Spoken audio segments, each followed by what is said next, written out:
Hey guys, welcome back to the channel. In this tech tutorial video, we're going to show you how you can use and apply the Subscript feature to text and text boxes on LibreOffice Draw. So let us dive into this.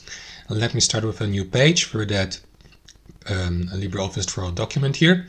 And let me insert the text box by clicking into Insert, by selecting text box here. You may use also the shortcut F2.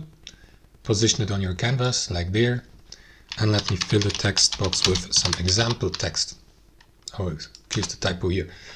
So now I'd like to add a subscript here. There are two ways how you can do this, guys. Option number one, you highlight the text.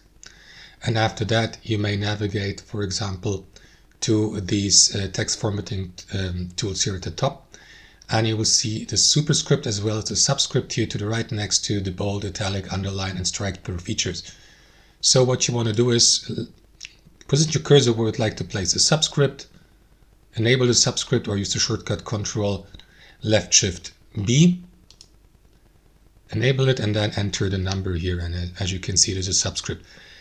Option number two, you navigate to the text properties here in the top right and you will see the subscript feature just below the font size here, superscript and subscript.